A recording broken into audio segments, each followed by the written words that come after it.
Hello! Now here's the scary thing. You can see me and I can see you. Did you all have a nice interval? Right, okay, so what I want us to imagine now is we've gone back to around about 1508. Okay? So anybody who in the audience is over the age of 35? Hands up! Sorry, you're dead. So, short life expectancy. You're actually at the court and there's going to be a big event. Two of the king's favourite poets, maybe they think they are, that's for sure, and they're coming out to perform a work for you. It's been a busy day at the court. You've been out hunting, you've been out roistering, whatever the hell that is, and you've been doing something with a lute. So you're looking forward to a bit of relaxation. So these two guys, in my opinion, probably don't like each other very much, and you probably have one that you like over the other. So when those insults land, it is entirely appropriate to ooh. You can even, this being Edinburgh, tut. It's very aggressive tutting. Did you know that in Britain we can actually probably tut people to death? Once at the train journey down from Newcastle it was, and there was somebody behind me who sounded like somebody playing castanets. It was just ridiculous. So, when the poets come in, it's entirely, of course, they'll be cheering, there'll be applause. You will cheer and you will applaud, and they will come in. Dunbar and Kennedy have written this work. It's an amazing work, and it used to be taught in schools. However, it now isn't, and there's probably a very good reason for that, and it comes down to one word. And that word is fuck. And it appears, I know, it appears in the Flyting, as you will hear it. As a matter of fact, ladies and gentlemen, it is the very first time that that particular word appears in print, and it's here in Scotland. So technically, it's ours. There is another word, which is just as rude, and it begins with C. Yes, that's right, it's not conservative.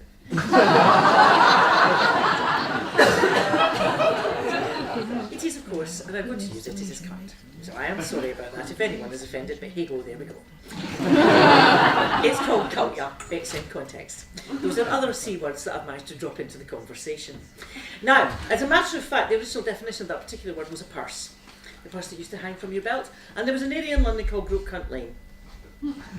It's now called Threadneedle Street. It's the headquarters of the Bank of England. Now, what they used to do was they would run along the street and they would feel your purse. This is where the cut purses and the pickpockets would work. It's not where the prostitutes work.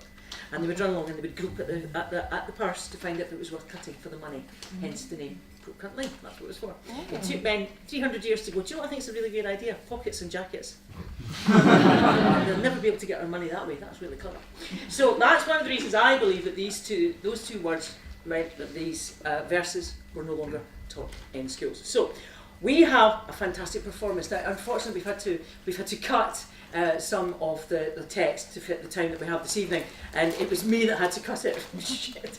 I'm not a historian, I'm not an academic, but by God, I love a good swear word. So I've managed to keep most of the sweary words and the insults in. Thank you! So I'm going to introduce, we have two fantastic actors who are going to perform the role of Kennedy and Dunbar for us this evening. We've got the fabulous John MacIsaac and Douglas Russell. So I think, ladies and gentlemen, let's call our Makars down to this stage. Dunbar and Kennedy are in the house!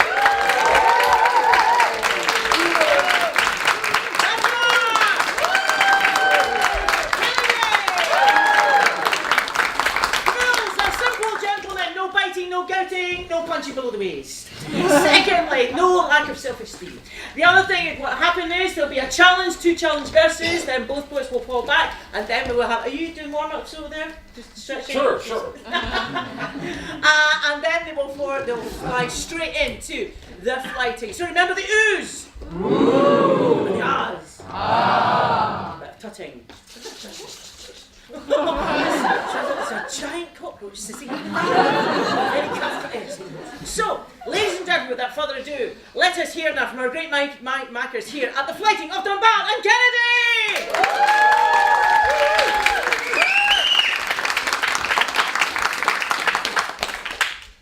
Sir John the Ross, a thing there is compiled in general by Kennedy and Quinting, which have themselves above the stars styled.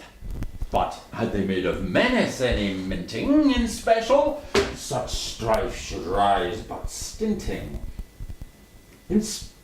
Howbeit with boast, their breasts were as bended as Lucifer that from the heaven descended.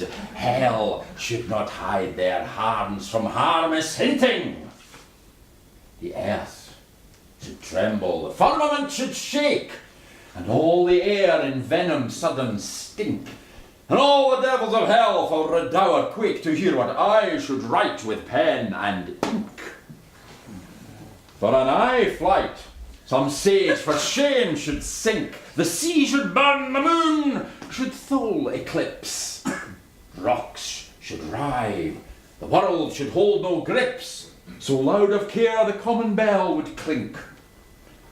But wonder loath were I to be a bard, flyting to use, right greatly I shame, for it is neither winning nor reward, but tinsel both of honour and of fame, increase of sorrow, slander, and evil name.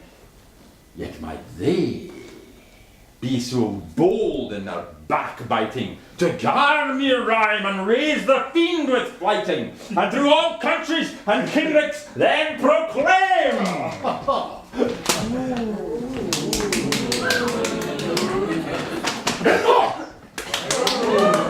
Wasn't that bad? Dr. Dunbar, on whom blows thou thy boast, pretending thee to write such scalded scrolls? Raw-mouthed ribald, thou fall down at the roast. My laureate letters at thee and I loose. Mandrake, Mimmerkin, made master, button Mose, thrice shrilled trumper, with a threadbare gown. And it is, see deal mercy or I cry thee down, and leave thy rhyming, ribald, and thy rolls. Dread, dirt-fast dirch, that thou hast disobeyed my cousin Quintin and thy commissar. Fantastic fool, trust well thou shalt be flayed.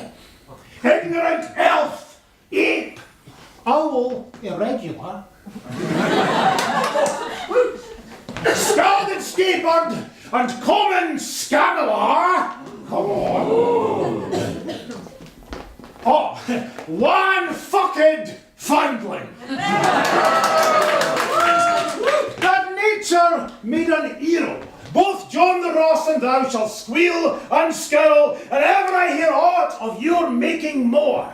Here I put silence to thee in all parts. Obey, and cease the play that thou pretends, weak wallydrag, and varlet of the cards. See thou soon make my commissar amends, and let him lay 6 lashes on thy lens, meekly in recompensing of thy scorn.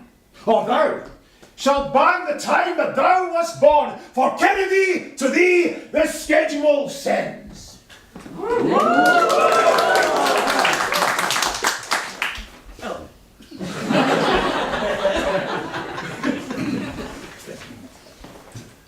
Kennedy's response. Yes, bribe bard while beggar with thy brass. Cunt-bitten Crawton Kennedy, coward of kind, ill-fared and dried as Danesman on the rats. Like as the glades had on thy ghoulish snout dined, mismade monster, each moon out of thy mind. Renounce, ribald thy rhyming, thou but roise. Thy treacher tongue has ta'en a Highland stride. A lowland arse would make a better noise.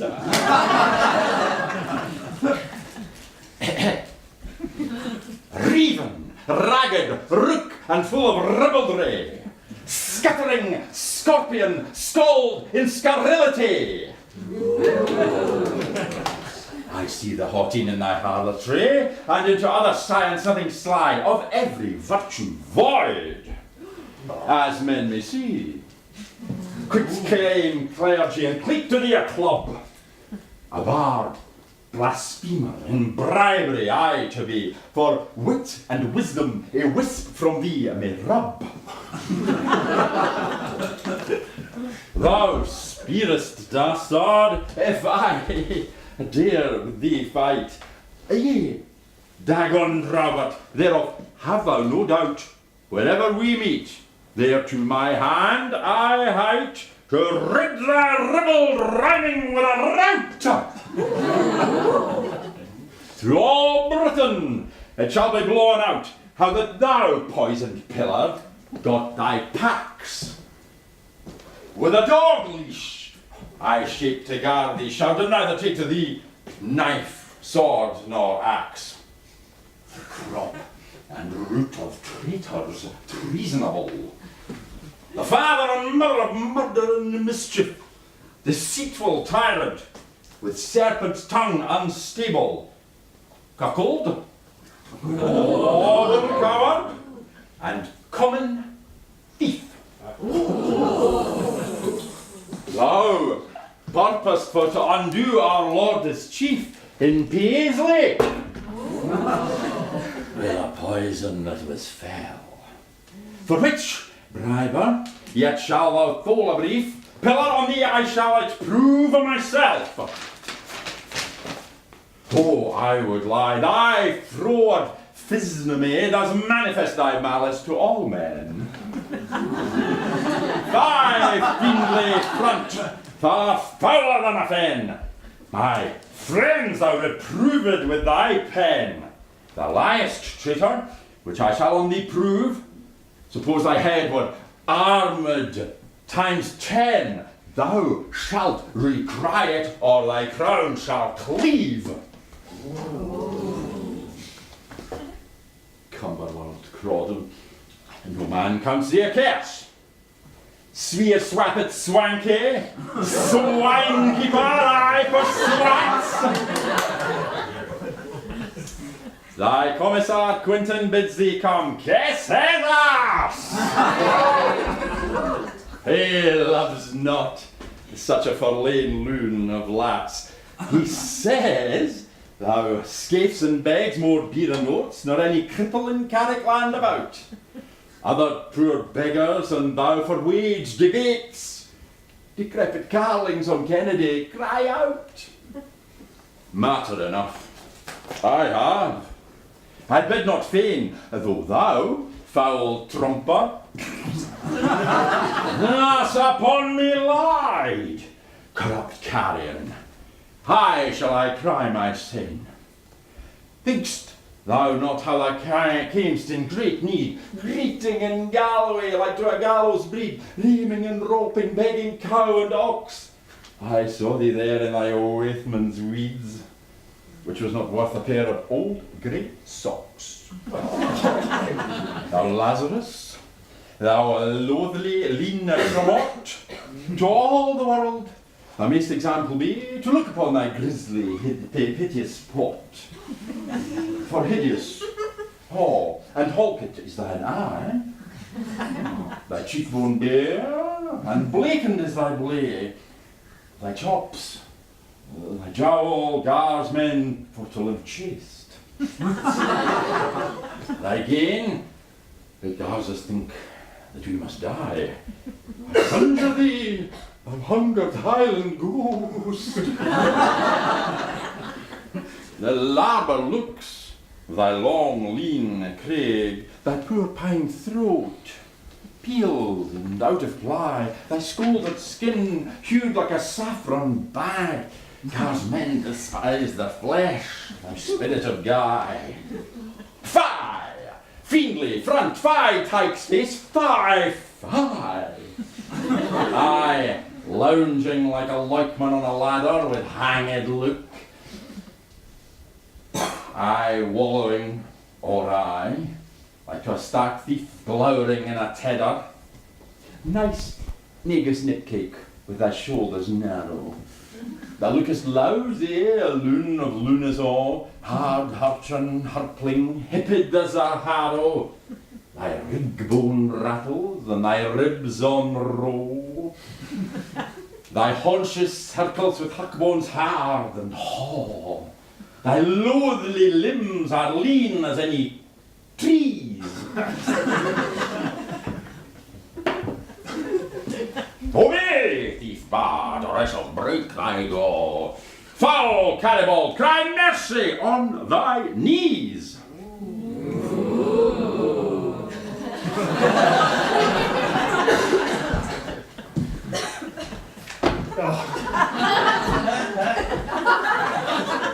Thou pure, pin-hipped, ugly Averill, with hurtling bones hulking through thy hide, reested and crined as hanged man on a hill, and oft beswacked with an o'er-high tide, which brews mickle barret to thy bride. Her care is all to cleanse thy cabrok house, where thou lies saucy and saffron, back and side, powdered with primrose, savouring all with cloves.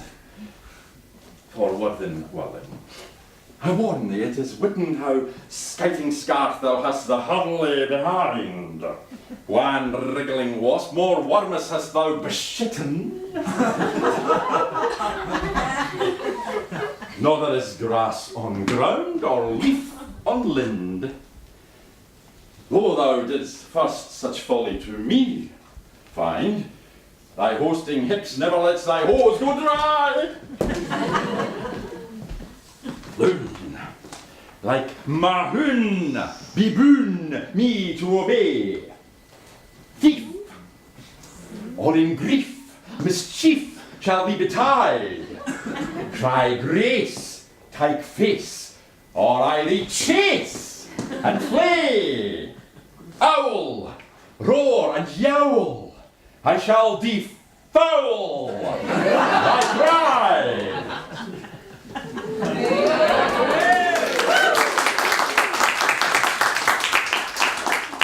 Peeled, bled, both fed and bred of bitches' side. And like a tyke, big purse, what man sets by thee? For flitten, cunt bitten, be shitten, barked hide, climb ladder, file tether, foul adder, I defy thee.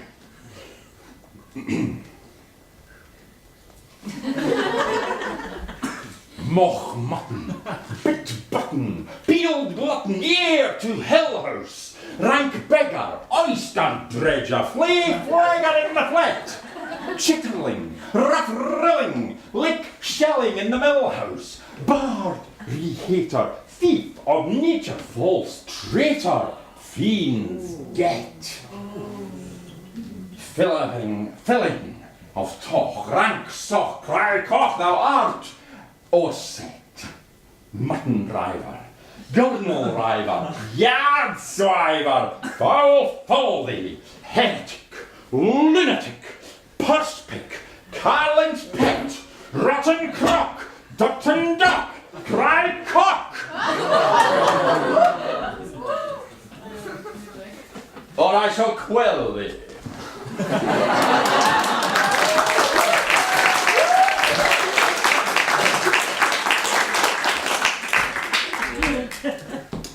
Dathan, devil's son, and dragon Despitious.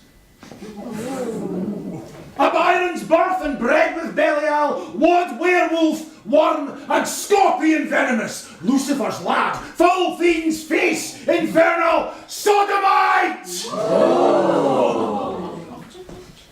Separate from saints celestial. Put I not silence to thee, shepherd knave, and thou anew begins to rhyme and rave. Thou shalt be made bleat, blear-eyed bestial. Thou was priested and ordained by Satan. For to be born, to do thy kin defame, and garmy show thy ancestors' shame. Thy kin that lives may weary thee and bar, Since thou on me thus limmer, lies, and trattles, and find a sentence founded on envy, thy elders' bones each night rise and rattle upon my cause. Vengeance! Vengeance, they cry! Thou art the cause. They may not rest, nor lie. Thou seest for them few psalters, or psalms, or creeds, that gars me tell their trentals of misdeeds, and their old sin with new shame certify. Incessant sound. Cease, false Eustace heir, and no keen scald I hold of Alethea. And cause me not the cause long to declare of thy cursed kin, Dealbear and his ally. Come to the cross on knees and make a cry.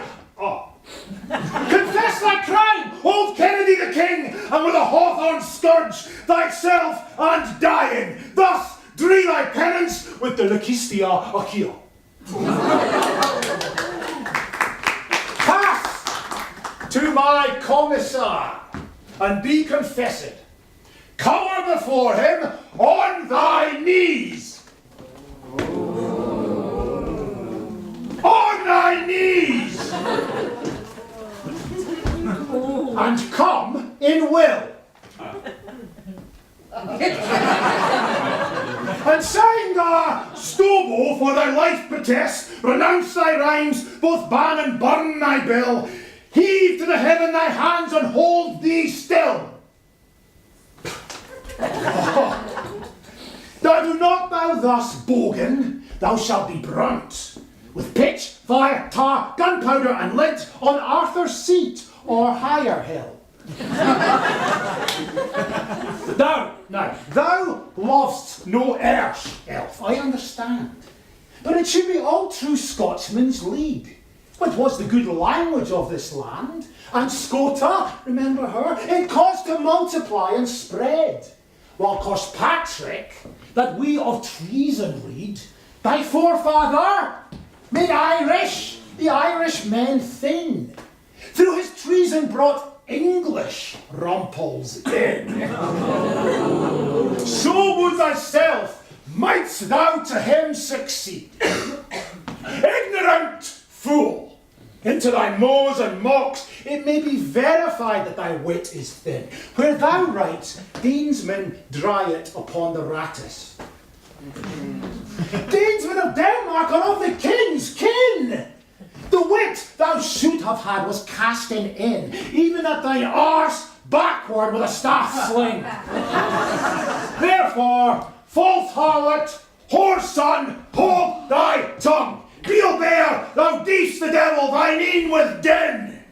Whereas thou said that I stole hens and lambs, I led thee where I have land, store, and sacks. Thou would be fain to gnaw lad with thy gams. Under my board, smoked bones behind dogs' backs. Point. Thou hast a tome purse. I have steads and tacks. Thou tint coulter. I have coulter and plough. For substance and gear, thou hast a wivey tooth. On Mount Falcon about thy crag to racks, and yet Mount Falcon gallows is our fear. Yet to be defiled with such a fruitless face. Come home and hang on our gallows of air. To earth, thee under it I'll purchase grace. To eat thy flesh the dog shall have no space. The ravens shall read nothing but thy tongue roots. For thou such malice of thy master moots, it is well said that thou such barret brace, raw-mouthed, ribald. Renegade rehatur, my lineage and forebears were I loyal. It comes of kind of thee to be a traitor, to ride a knights, to rug, to reave and steal. Where thou putst poison to me, I appeal. Yea, thee in thy part. Prove it. Pillar with thy person. Claim not to clergy. I defy thee, garçon. Thou shalt buy a deer with me, Dutch, and thou deal. In England, owl, should be thine habitation. Homage to Edward Longshanks made thy king. In Dunbar, they received him the false nation. They should be exiled, Scotland, more and men. A stark gallows, a withy, and a pin. The heat point of thine elders' arms are written above in posy. Hang Dunbar! Quarter! And draw! And make that surname thin.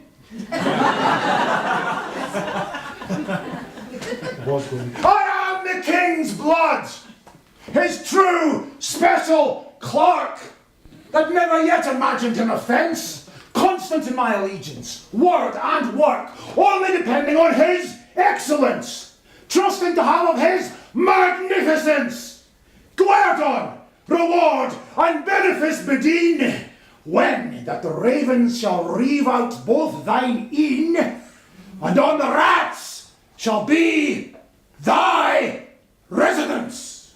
Ooh. Thank you very much.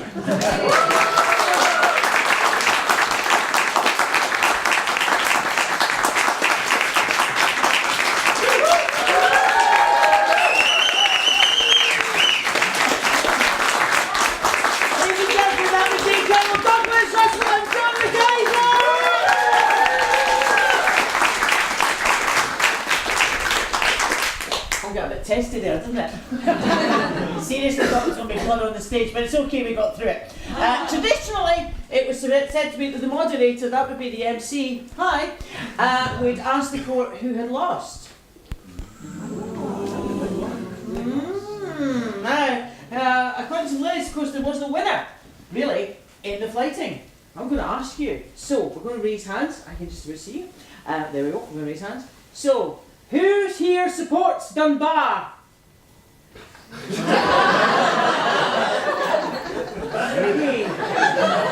it's just me.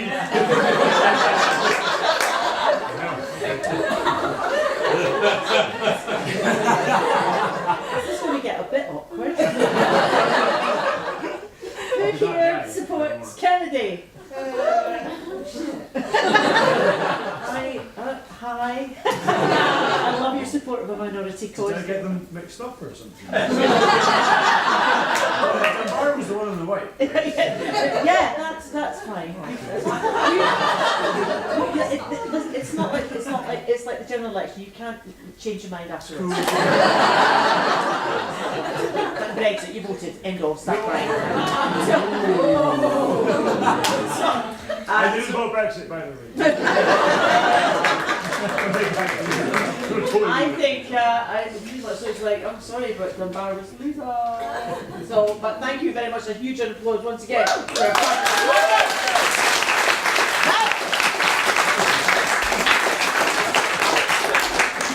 Our young American cousins would seem to have captured the rhyming battle genre, but I think it's time to brought it back.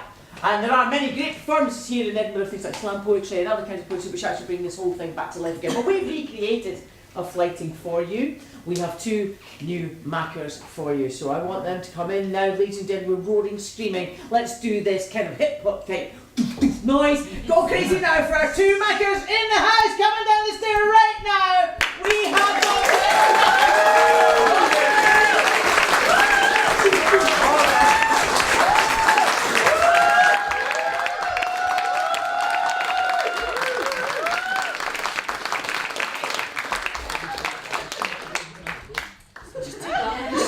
take that look right off your face, right? I feel that expression. It's alright, I'm here, nothing bad will happen.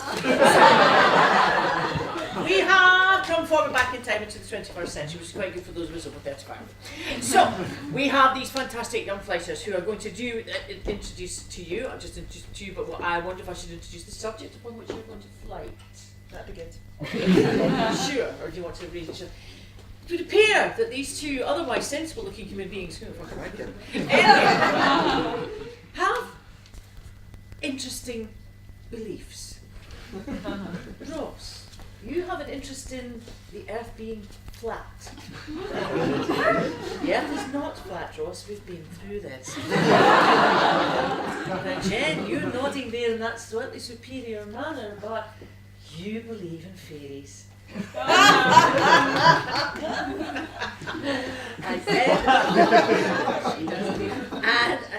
yes, and every time, if anybody thinks that Tinkerbell is dying, just clap. Tinkerbell's fine now. It's not really fairies, is it? Was it? It's not like It's more like science. I think science is a good thing. Science is a good thing. Yeah, I think so. Yeah, but you've got a slight twist on it, which is voodoo science, really, isn't it? A little bit. But It's slightly voodoo science. Imagine a certain amount of blood drinking, but you know, generally, scientific. Vampire science. Making perfect sense to me. So they've chosen to flight off against those particular sets of beliefs. So who is drawn to flight first? Me? Well, you might as well, because she pointed at you. She's quite assertive. So, ladies and gentlemen, it is our modern Makars, please, Ross and Jen. Let's hear wild applause.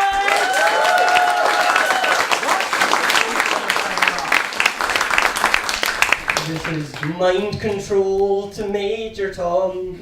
We fooled the human race. Now the existence of God is so far away.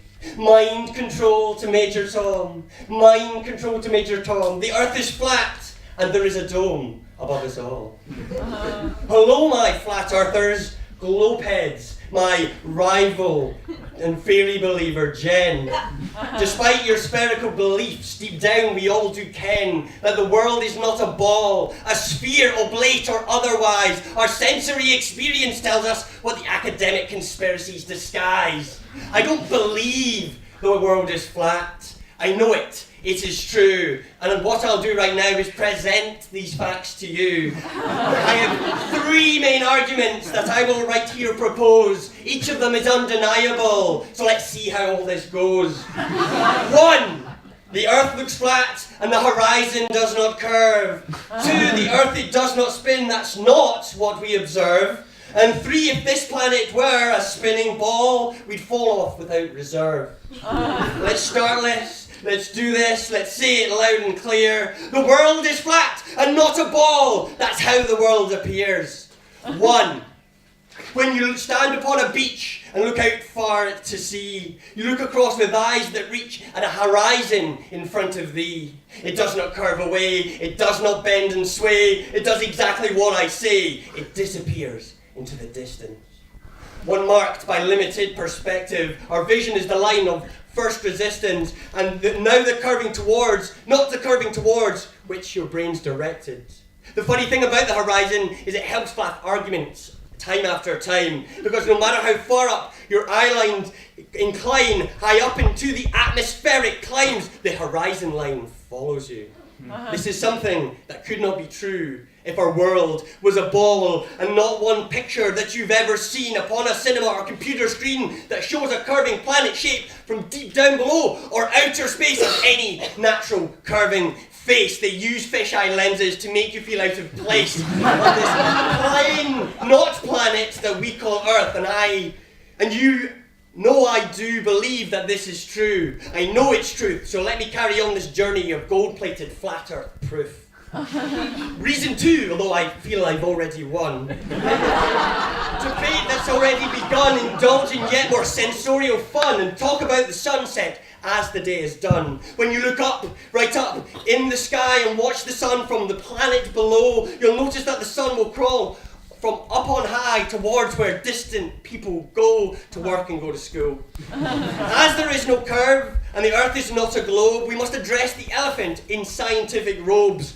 The earth is not a moving ball, nor does the plane ascend to create so-called gravity, a broken theory you cannot mend. The earth is stationary. The earth, it does not move. The geocentric truth is easy enough to prove. I will jump and I will fall.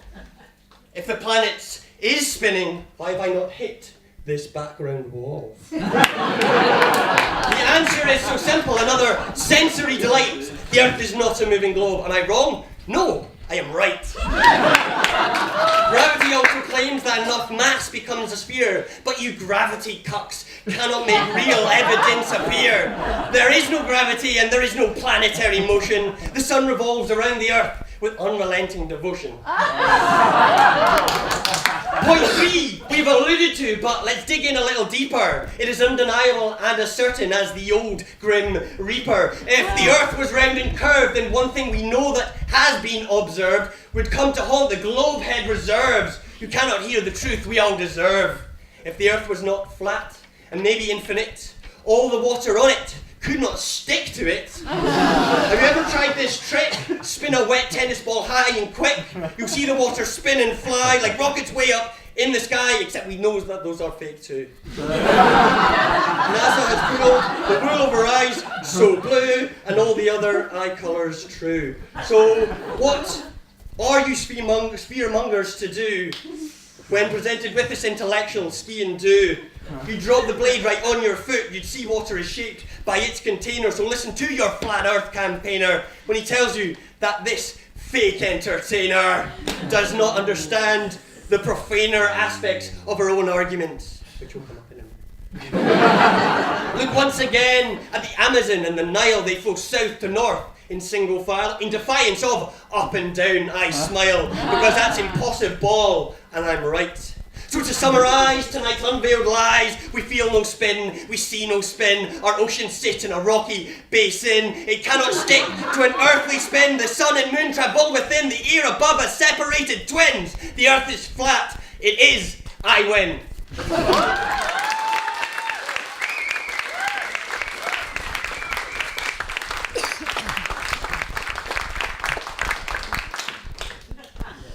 Observe, my fellow flighter, Ross McCleary. McCleary? McCleary. I just asked because the typo might really mess up my rhyme scheme. Observe, my fellow flighter, Ross McCleary, a fellow dweller on this oblate spheroid. This man espouses quite the whack job theory, spawned from society's most abject hemorrhoids. Beloved of every basement-dwelling humanoid who ever lurked beneath a tinfoil hat, seeking soap, shampoo and shower gel to avoid, this flailing fool believes the earth is flat.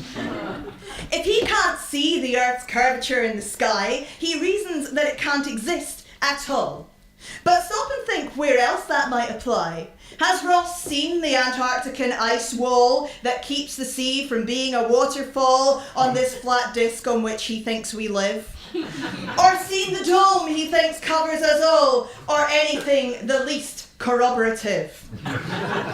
Your head's so full of luminiferous ether that there's no room for reason, thought or wit, or any sense of scale or perspective either. It seems that maths can't penetrate the shit that flat Earth's lonely brain cells all transmit. They all cry, gravity is just a theory! So Ross and friends would rather retrofit the laws of science to suit their whigmaleries. Rejecting standard scientific thought, he might believe his methods are zetetic, but try and replace the fact that you were taught with things a little bit less, pathetic. This bullshit pseudoscience, like your aesthetic, is bond beyond redemption or repair. It's hard to know which is the more emetic, your critical thinking or your facial hair.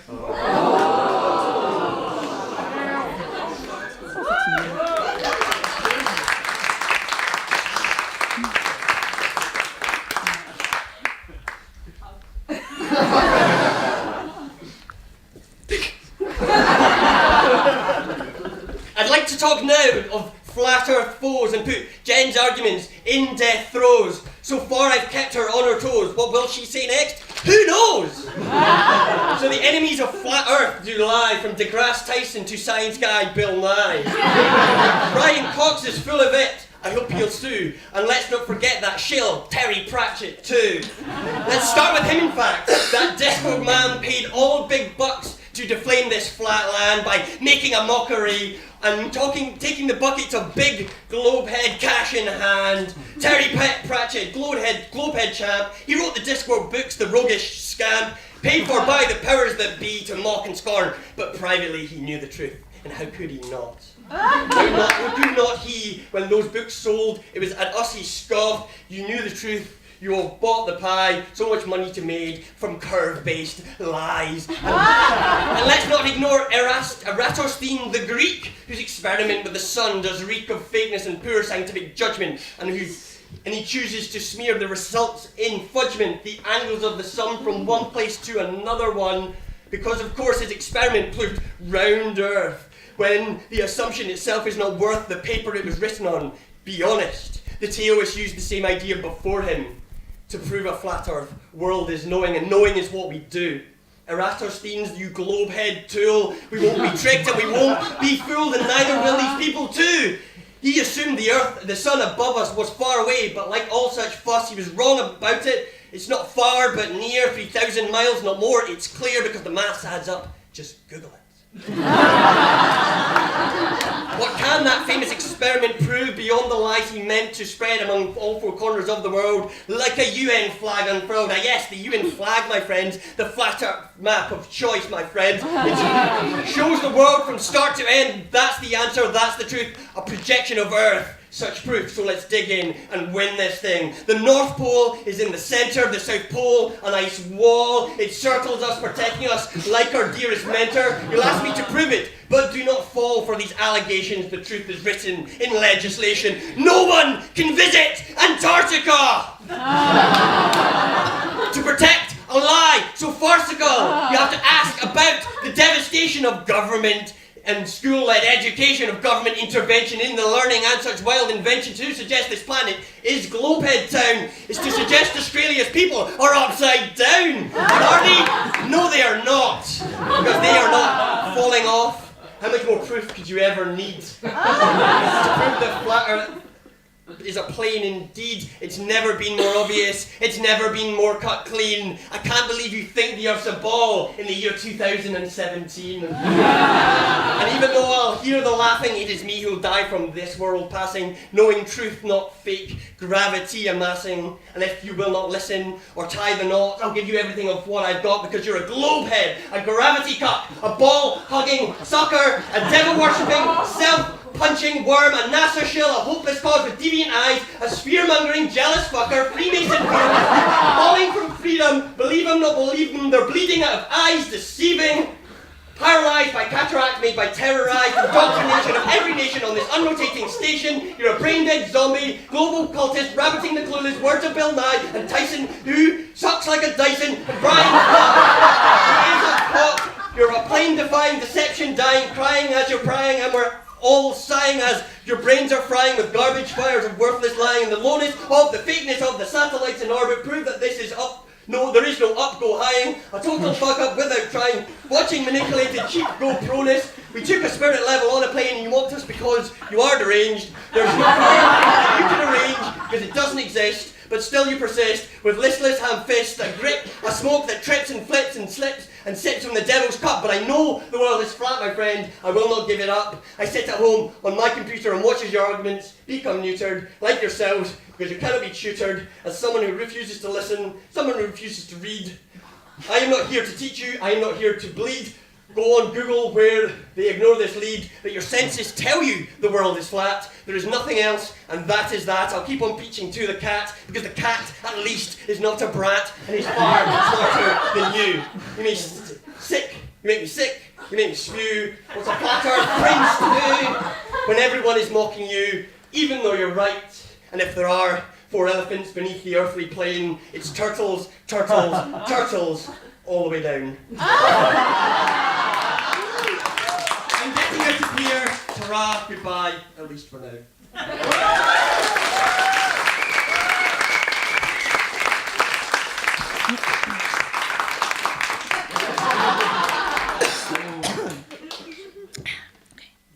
He thinks that NASA, just for shits and giggles, fakes all its videos just for the thrill. With Einstein and Hawking, he finds niggles, Magellan and Columbus. government shills. And water on a globe would flow uphill. The sheer stupidity is quite audacious. It's such a shame no saner thoughts have filled a head that's quite so credulously capacious. More comfortable with things flat than round? Let's have a little think what that implies. Hypotheses so howlingly unsound attract the intellectually pint-sized, whose social skills are frozen, fossilised. It's quite well documented, after all. Given his fear of spheres, the real surprise is that he's unafraid of talking balls.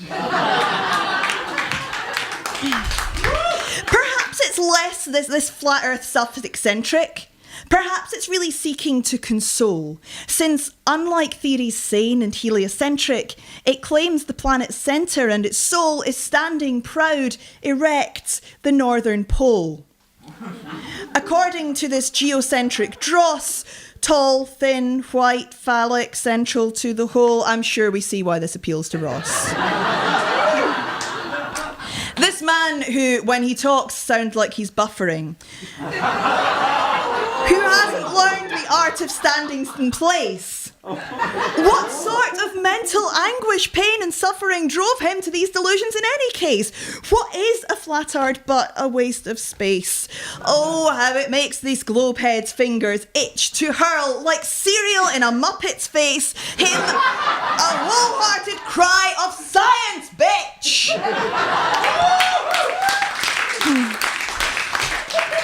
Or to put it in more contemporary terms and just change up the rhythm a little bit, it's a logic fail. On a planetary scale, I can only bewail this pale skinny male and his trove of tall tales. The truth might hurt, but your argument's inert. And it's cute that you try, but this stuff is all lies. It would entertain me if it wasn't so painfully inane, but it is, and it's none of my business if you choose to be fooled. But see, when your drooling companions and comrades are flooding YouTube, and they don't seem afraid to go hunting for newbies to bring to their cause, it should give us all pause. There's a reason that we, as a reasonably reasonable society, defer to and acknowledge great expertise. It's so we avoid situations like these. Gish galloping gobshite, get hit to the globe heads. Get some of your facts right. If one thing that you've said were a touch scientific, that would be just terrific. But the downforce has done its work on your IQ to the point where it's pointless just talking to you. Your limited cognition's so distributed that your arguments aren't arguments, they can't be refuted. It's fickle, foolish faith and nothing more, a familiar form of folly, it's all happened before. Conspiracy cranks and new world order wanks are as old as the hills, and I'm saying no thanks to idiotic ideas and feverish fears that have kept them all going for so many years. Paul McCartney's dead, jet fuel can't melt steel beams, and every pop video's more than it seems. The Illuminati are all about, but they can't pull down sites that point these things out. I prefer my perceptions to be evidence-based than to live in fear of some shady master race. So please do shut up, you conspiracy nut. Join the side of the right, just stop talking shite. Let science enfold you. I won't say I told you so.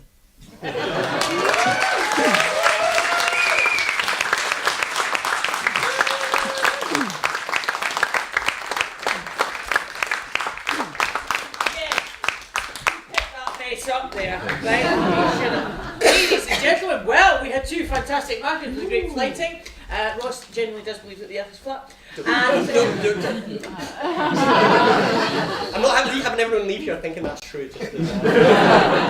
I, on the other hand, do believe in science, but also vampires, so... Scientific vampires, why not? So I think, really, because it was such an outstanding and stunning modern flyting, I think we should do the very least that we did as a courtesy for the older flyting, is we should try and work out who was the loser. I saw that. So, who supports Ross? Two hands going up as cheating. Flat Earth time is coming. It's quite tough, actually. Who supports Jen? Oh, wait, I like the waving action, but it's not that. I like that. Ladies and gentlemen, I am actually forced to call a draw.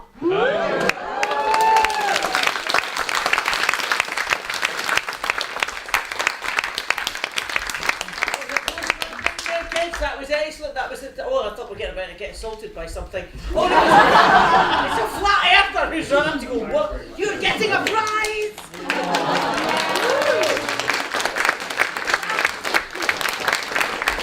You're getting a very paper bag!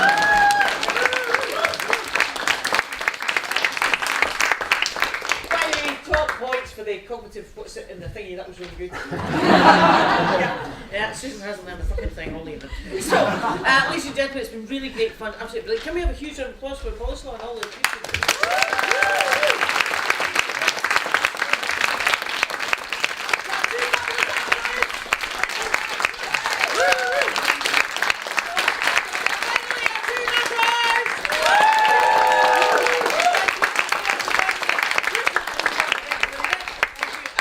Thank you. Bye. One final request, we have a feedback form if you enjoyed this event and feel This is an academic event, there's a feedback form. yeah, it's voluntary, but please. Thank you once again.